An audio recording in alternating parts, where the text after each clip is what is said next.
You want me to waste company money schmoozing the wrong guys? Okay. A number of years ago I worked for a recruiting company that serviced a major automotive plant in the U.S. This was the first of its kind built in the U.S. and had just recently opened. Now, typically for my company, a business manager, owner, administrator would give us hiring orders for new employees. Usually, it's someone in charge who decides to hire new people.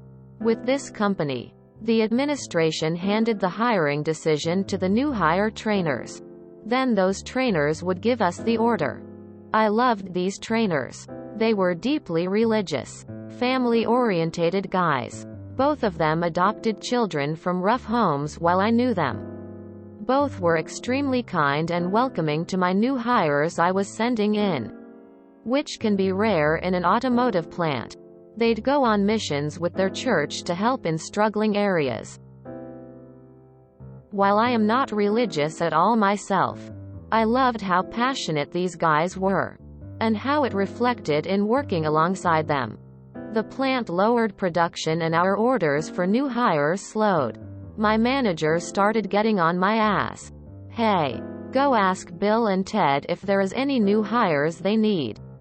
Take them to dinner and see if you can talk them into more employees. I explained repeatedly to my boss that Bill and Ted do not make hiring decisions. Those decisions come way over their head, and they just relay it. I was told I am new to this business and don't understand how networking works. Finally, my boss's boss got on my ass when he was in the region for a meeting. I needed to push these guys to make new orders. So I checked my limits for how much I could spend schmoozing clients.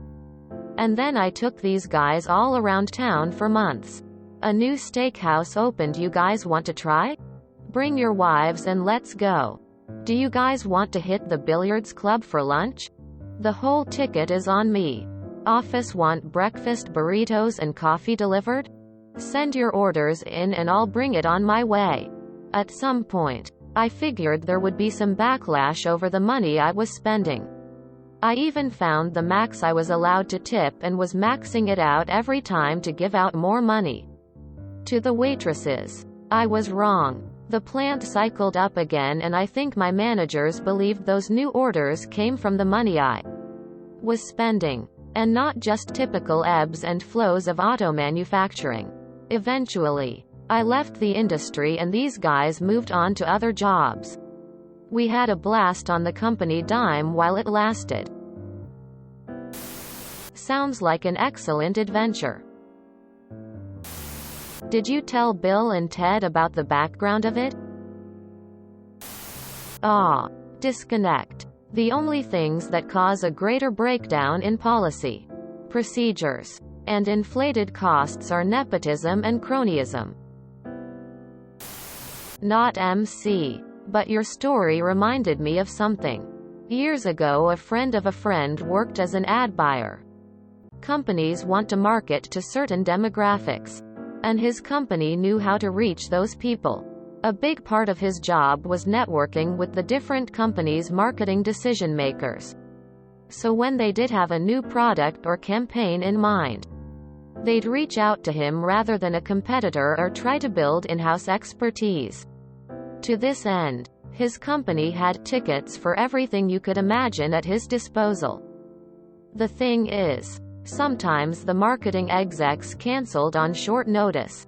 Now, I wasn't close friends with this guy at the time, but I did work right downtown. If he had a client dropout day of, he'd check with his wife, then his brother-in-law, then maybe one or two other people, then me. I was his last resort, and I never said no.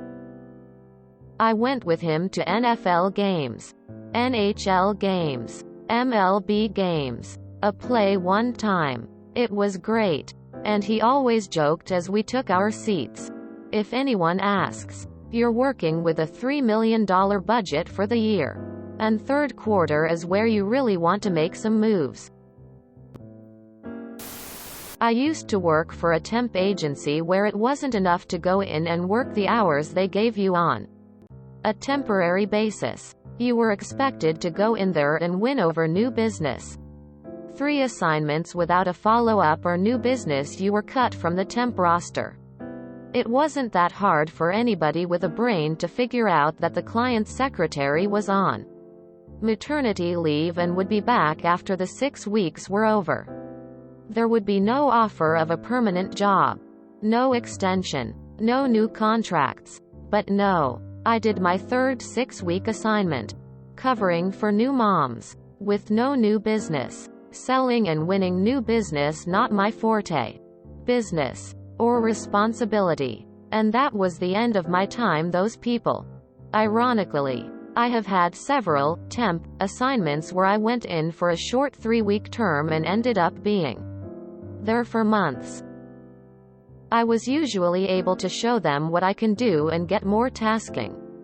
But I also understood they only need you for a few weeks and better to work and have income than sit home with no money. The key word is temporary. I love T&E Mix. Famous green Kool-Aid company allowed up to $3 per car per month in employee motivation. Basically, the early mentality was the bigger you grew your fleet branch, the more you could spend on an employee happy hour or outing. So let's math. 150 car branch with 5 employees.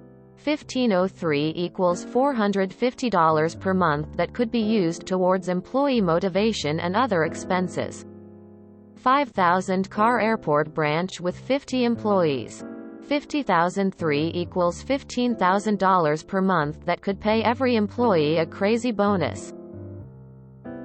Sadly, they would get mad if I spent $50 on tacos, Red Bull, and coffee on a busy morning because I only listed 10 out of 50 employees. Funny. I have to take anti-bribery and corruption courses every year that outline exactly what you did, as what not to do. My story with my expense account is a bit different. My company had a policy: if I was out of town or headed out of town, all meals were covered. But if I visited customers and made my way home at night, I had to buy my own lunch. Unless I took a customer to lunch. Then I could put the whole bill on my expense account. So if I was on a day trip, part of my planning was who I was taking to lunch that day. This is a story about an employee doing their job within the limits set by the company to obtain the desired result. Not exactly malicious compliance, but awesome nonetheless. And they were right. You didn't understand how networking worked. All you were supposed to do was make sure the next time these guys needed people, they came to your company. And you did it. As long as your company profits after expenses and your salary, then they usually don't mind. Maybe a good tip for someone else at another job? IDK. Either way, cool story. Sounds like a good time. Not sarcasm, I know it sounds like it. Radiator Springs? I should be schmoozing Dinoco in California right now. The Adventures of Bob, Bill and Ted. I assume Bill and Ted were the trainers, but you didn't actually say so. What would have been really awesome would be, instead of taking them for an expensive dinner, finding some way to use your company, schmoozing, money to help with Bill and Ted's mission work. I know there are strict rules on what can be expensed, so that would be hard. But imagine buying breakfast for the office, that is cases of bottled water and other supplies for visiting a disaster area or something. Christians that act like Jesus? That's rare on revenge subreddits. Closing parenthesis. I agree, working with super religious people can be a great experience. Maybe not all that fun in the break room, but they all seemed honest and hard-working. Boondoggle. Most excellent. Were Bill and Ted told by their management, the recruiting company they were to use for new hires, or Did they have authority to seek new recruitment companies? In the second case, schmoozing them would be a very wise move. There is no malice here. Everyone's expectations were met by luck. The company probably believed it was money well spent and you were a happier employee because of it. I dream of such a thing. Nice. Was it delicious compliance? If you enjoyed this video, please check out our playlists full of similar content. Epic Ericast is like doom scrolling for your ears. Please like, share, and subscribe.